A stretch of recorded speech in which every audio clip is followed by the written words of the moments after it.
Hey, hello everybody. It's Don Baine, the Gadget Professor. If you are having problems with a signal, with your Wi-Fi signal in your house, this device will definitely do the job. He's got the toys. He's got showmanship. And he's got sex appeal. Ladies and gentlemen, from the great Southwest, here's the guru of gadgets, the dapper and dashing Don Baine, the Gadget Professor. Gadget Professor.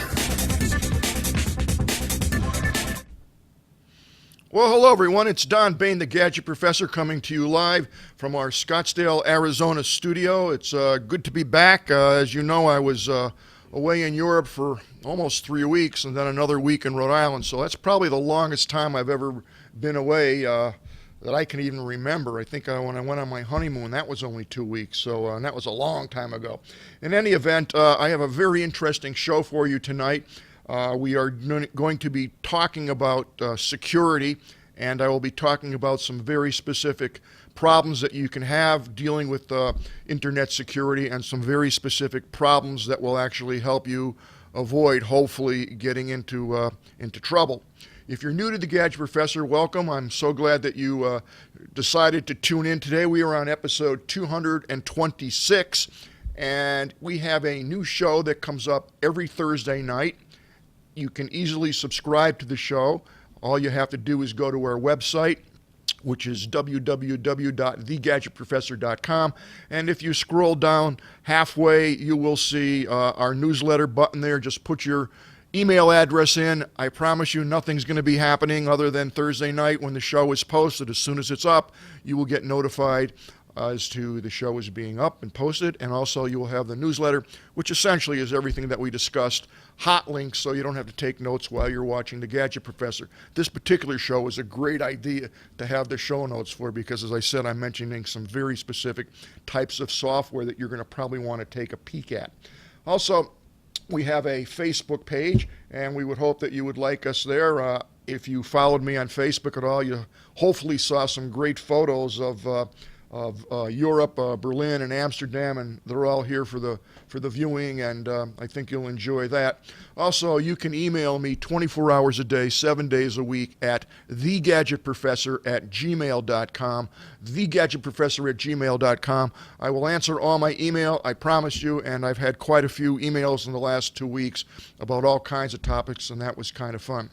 Also, if you'd like to follow me on Twitter, that would be @Gadget Professor, and I tweet, and I have people tweeting for me probably 100, 150 times a day. What do we tweet about? What else? Gadgets. Anything that's new or cool that just was released, we're going to have information on it. And if you follow me on Twitter, as I said, it's @Gadget Professor. You can follow that latest information. Also, we have a Rebel Mouse page, and this is all in the newsletter, the show notes, that takes all our tweets and does a very nice job of compiling those and putting it in a web format.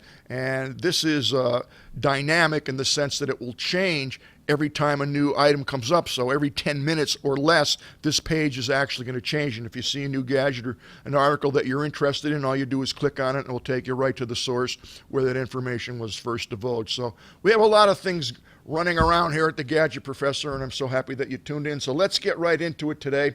Of course, hacking is in the news, not every day, but every hour now, and it's just getting worse and worse and worse. And as I mentioned a couple of weeks ago, it's not if you're going to get hacked, it's when, and that goes particularly double for businesses and all types of government agencies. So here's three young lads, 3 Long Island teens accused of hacking high school and tweaking the grades. So look at these guys. They look like normal, everyday teenagers. They're not into drugs that I know of, and they're cool guys. And what do? Sometimes studying hard and trying to do your best just isn't enough. For those instances, there is the option of hacking into your school's computer system and upgrading your grades. In my day, they used to do it manually. There was nothing to hack into. But apparently, these dudes went in and put a a rootkit, if you will. It's a type of a virus that you bring in on a USB stick, and you plug it into the computer and load your software on there and pull the stick out, and it's there forever. Then you can log in and essentially do what you want, and they got the administrative privileges. Long story short, they were able to access let's see here, police students and predictably computer science club member Daniel Soares was the mastermind of the operation. He installed the device that tracks a computer's keystrokes, keylogger, and allowing him to tap into the usernames and passwords of the teachers and administrators, and consequently they got caught, and they're all going to be probably, well, they will have some records and maybe serving some time, I don't know, community service. But I have a weird take on this. One, it just shows how pathetically inaccurate the school security was, especially today with all the things that you can do to keep secure. If you have a policy where 3 students can literally walk in and load stuff onto your system, and without you knowing it, and not having bridges or some types of alarms to prevent that software from being installed, shame on you. And at this point in life, you almost get what you deserve. Secondarily, this is a real weird take, and again, this is on my part. These kids will have records now, and rightfully so. They did something that was horrific and criminal in nature, but, instead of putting them into a prison and giving them a long rap record, these kids are not stupid, and probably if you were to give them a little bit more sensitivity training and things like that, and help them develop their skills, they could actually turn out to be very helpful to people, and certainly be well employed because of their skill sets. They're young, and they're obviously pretty sharp. The point I'm making is that instead of throwing them in prison and giving them a long rack record and banging them on the fingers and screaming at them, which they deserve, don't get me wrong, but it seems like these kids, at least from their pictures, they look like decent kids. So maybe they could work with them and have a positive outcome of that. I hope so. So moving right along and following my same thread, this happens every day. It happens more than you'll know because many agencies don't want you to know that they were hacked and they couldn't unhack the hack, and they had to pay the hackers to get back their information. And this is what we're talking about today. And I'm not making this up. This will be in the show notes. There are hundreds of thousands of articles like this. You just do a quick search of the internet and you'll find the ones that were published. I suggest to you that the higher agencies, CIA, FBI, those types of agencies have been hacked and had to pay too. That's my suspicion. But I'll just read a teeny bit of this article. Police departments are proving to be easy marks for ransomware operators, but perhaps not so more so than anyone else. Recently, reports are stacking up on police departments paying attackers ransoms, payments in the $300 to $500 range, made in bitcoins for the recovery of encrypted files and equipment. Okay, so essentially what happens is someone puts a virus on your system. It could be via an email, and typically it is a Word document, a picture. There's a million ways to have you click on something unbeknownst to you, like an email, an attachment, always an attachment, a Word document, a spreadsheet. It could be a photograph, and as soon as you click on it to look at it, you don't know it, but in the background of your computer, bam, it's released a ransomware virus. And in a recent case, on April 2nd, it was reported that in December in Tewksbury, Mass., and I used to live in Massachusetts, the police department was taken over by CryptoLocker. And that's a nasty virus. That's ransomware. Their most recent backup on the external hard drive was also corrupted. And their most recent non-corrupted backup was only 18 months old. The Tewksbury Police, and this is a police department now, enlisted the help of top FBI agents and the Department of Homeland Security and the Massachusetts State Police, and private info security firms also pitched in, all to no avail. After nearly 5 days of all these people trying unsuccessfully to decrypt the locked systems, they decided it was easier to pay the hackers roughly $500 in bitcoins. Are you kidding me? So this happens every day of the week. So let's move on. Next article. The crypto wall program, and there's all different kinds of names for this, but they're all essentially the same stuff, is the most significant ransomware threat being used to target the United States businesses and individuals, so says the FBI. Ransomware is a type of malicious software that blocks access to a computer system or files until the victim pays a ransom note to have them unlocked. We have seen a huge uptake in the last 60 days. A senior official has reported. We used to see 10 to 12 calls a month. In the last 60 days, we're getting triple that per week, and it's growing, trust me. Victims typically pay between $200,000 and $10,000 to the criminals, the FBI says. In addition, they must pay thousands more for the loss of productivity, legal fees, computer services, and sometimes to buy credit monitoring services for the customers whose information was hacked. So if I'm painting a pretty scary picture, I'm probably understating it, if anything. So what exactly can you do, and what exactly is going on here? Well, it's called ransomware, and I hate going to the dictionary for a definition, but Trend Micro has a wonderful definition of what ransomware is. And again, there's different names for these types of files, but they're all similar and do the same. CryptoLocker is typically the main name, but they come in a variety of flavors. But ransomware is a type of malware that prevents or limits users from accessing their systems. This type of malware forces its victims to pay ransom through certain online payment methods in order to grant access to their systems or to get their data back.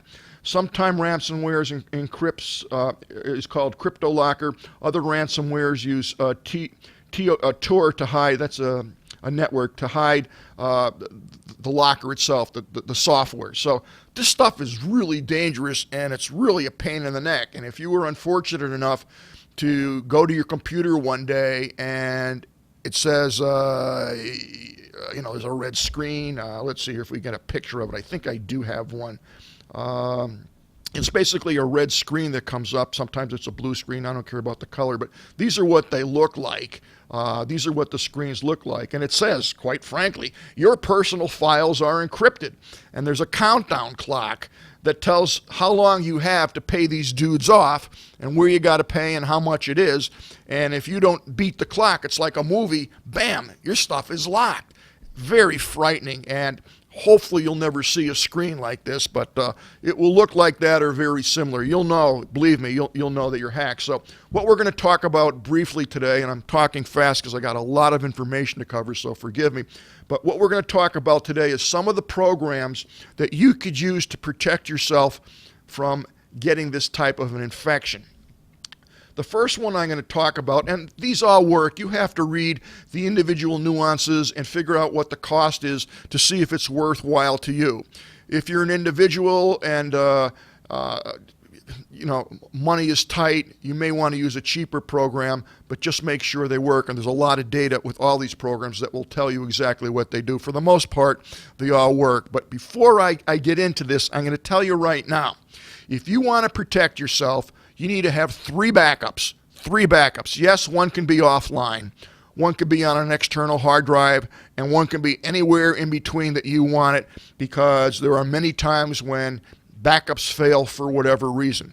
If you back up your data on a regular basis, on a daily basis, on an hourly basis, and you have three distinct backups so that if one fails and two fails, you still have a third one, then you're probably going to be okay. At least you have a method to recover what's going on. Will you recover to the second? No, probably not. But will you be recovering to within the hour? You probably will. But even that 1 hour could be very harmful to you if you're in a business. If you're in a business or type of agency, this whole thing gets very scary, and you need to take preventative actions to prevent this from happening to you, and also have policies and some type of mechanism where if this happens, you're going to know how to get out of it. So the first program I'm going to mention is Sandboxy. This program's been around forever, and it really does a nice job. It's not expensive at all.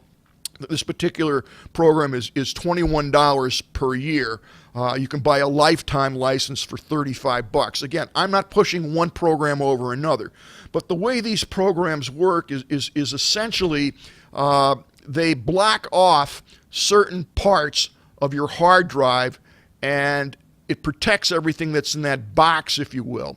And if you go to the Sandboxy site, they have a very simple diagram of what actually happens. So essentially, if you load Sandboxy onto your computer, it's a piece of software, and you click Sandboxy and you're putting your emails or your presentations, whatever it is, into that Sandboxy block, if you will, on the hard drive, and it's essentially drag and drop. It's very easy to use. Anything that happens within that box, a virus, cryptoware, whatever it may be, will not penetrate the rest of your machine. When you go out of that sandbox, it's just like you were never there. So consequently, your system is protected. And that's a very basic example of how this works. And it does a good job. So essentially, you're opening up your email that obviously would have attachments, or if someone sends you any type of file, you're doing it in a protected environment. Now, another program that's been around for a while is called the buffer zone. And as you can see, a zone, it's similar as a box, a zone, a container. This will do the same thing. It just does it a little bit differently. And as I mentioned at the beginning of the program, these software packages that I'm discussing now are all slightly different. They all work in the same general fashion, but there's slight nuances, and you need to read about them to understand what one is for you. This one's been around, and it's got pretty good results as far as I could tell in my research. Now, the next one that I'm going to talk about is the one that I prefer and the one that I like. It's called Deep Freeze, and they have a variety of different programs available. Now, what Deep Freeze does, and I'll tell you, this program's been around and it's very cool. If you take a library situation, or you take a school computer lab situation, or better yet, a college lab situation computer, and you have 50, 100 computers at the desks, and people come in, they're using them in a library, they're using them to get their work done, they're using them to learn programming. By the end of the day, I will guarantee you that what you started off with as a load on the computer is now going to be changed. Why? Because everybody's loading their personal stuff on it, they're loading hacks on it, they're pounding those machines. So you can guarantee yourself that at the end of the day, you're going to have some messy stuff on that computer. It's just going to happen. How? Again, people could load keyloggers on it. People can download illegal files that have viruses on it. They could run software that they think they're just running while they're there and they're taking it off when they leave. Bottom line is you're going to have problems. So if you use this program called Deep Freeze, and there's a variety of different types of Deep Freeze programs, but essentially at 8 o'clock in the morning when you turn those machines on, or whenever it is, they go into the deep freeze mode, and they'll work just like your regular computer. You will not know anything is going wrong. If it's infected with the virus while it's in there, again, because it's in that deep freeze state, that box state, nothing's going to spread. It stays there. The beauty of this program is when you turn that machine off and reboot it, whatever they put on it, whatever they did, is gone. Viruses, malware, spyware, rootkits, programs that they shouldn't have, web bookmarks that they shouldn't have there, it's gone. When you restart the machine, it just starts off like it was every day. Nothing can be written unless you tell it to and give someone permission to the hard drive. So these things are pretty rock solid. So let's take a look at how Phoronix, which is actually the company that runs Deep Freeze, works. You can go to their page and it shows specifically how it avoids getting the CryptoLocker variant from attaching to your machine. And there's a whole nice article on it, and it tells exactly how you will be prevented from getting any type of CryptoLocker files if you use this program. So I'm just pointing this out so that you're aware of it, because once you get that CyberLocker on there, you're in trouble. You're in big trouble unless you have a backup. Also, there's another program called Avast Ransomware, and this is used for your Android system. I think it has mixed reviews. I've used it. I've never gotten hacked per se, but I think it's got mixed results. So I'm just throwing it out there. If you want to take a peek at it, you can. And now we're going to soften things up a little bit.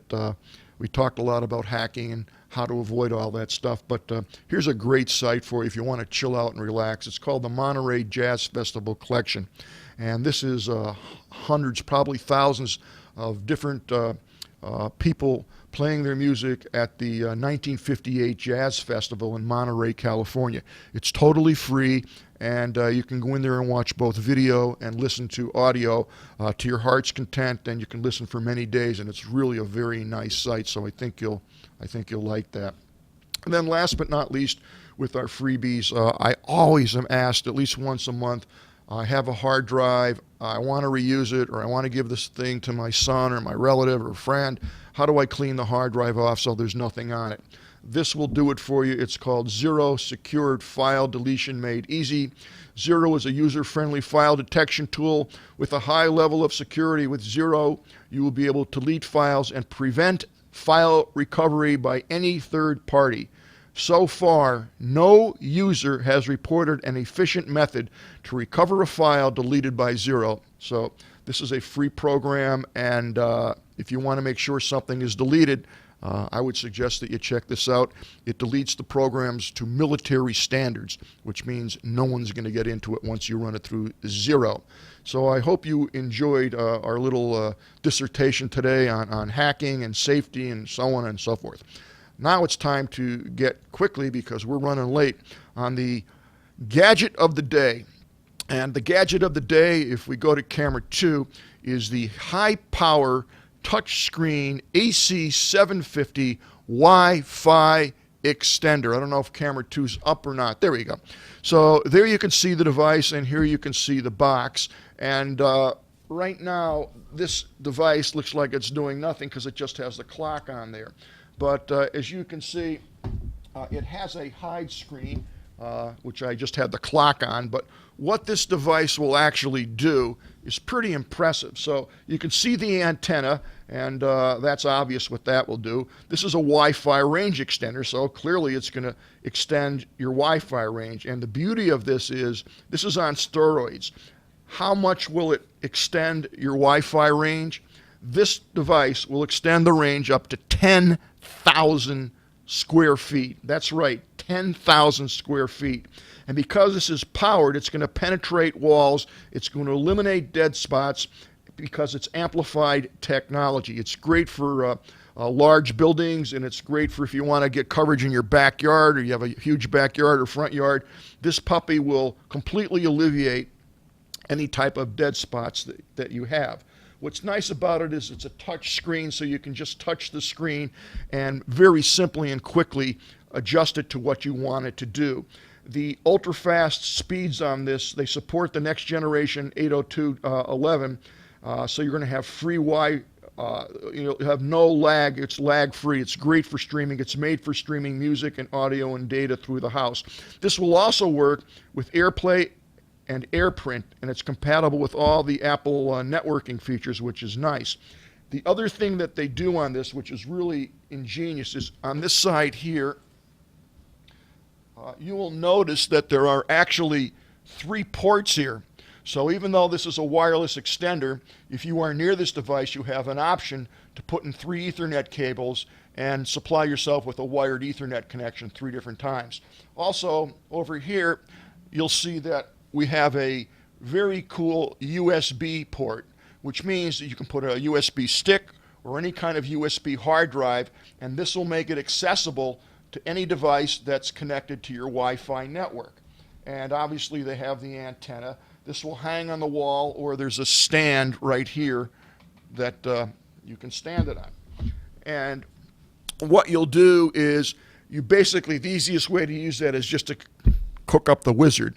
Now, what's unique about the device is that it will work on the 2 frequencies. You typically have a 2-band type of Wi-Fi, your wireless Wi-Fi, and this will pick up both bands. It can have a separate username and password for each band. You can schedule what bands are on during what time of the day, not rock and roll bands, but what frequency bands are emitting. So you can actually power this on if you have kids so that they can log on to the wireless between 6 and 7, but after 7 o'clock, the wireless is turned off all automatically.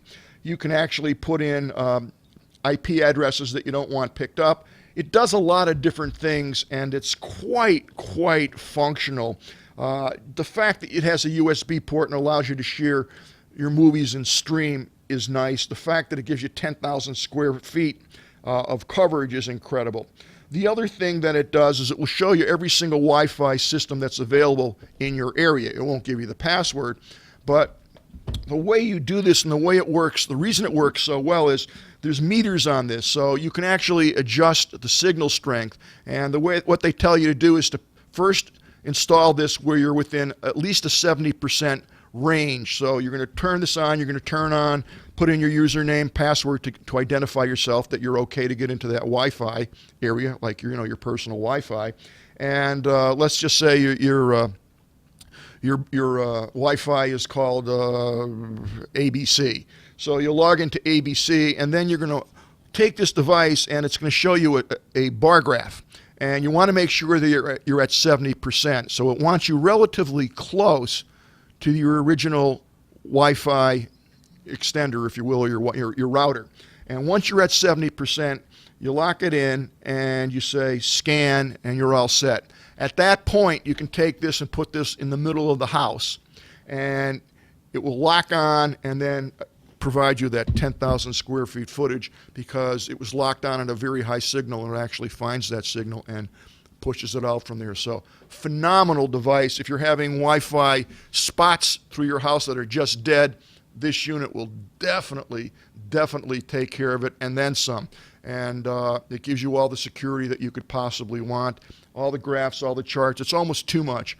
And speaking of too much, it's about $140. It's not cheap. You can find them for a lot less if you Google it. This particular model is called the TAP-EX2.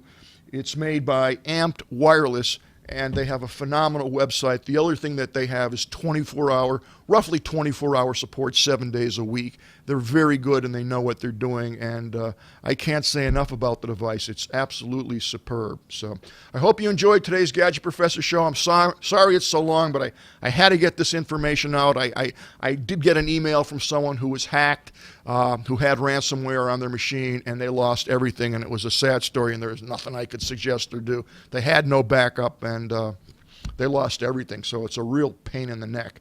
So I hope you enjoyed the episode.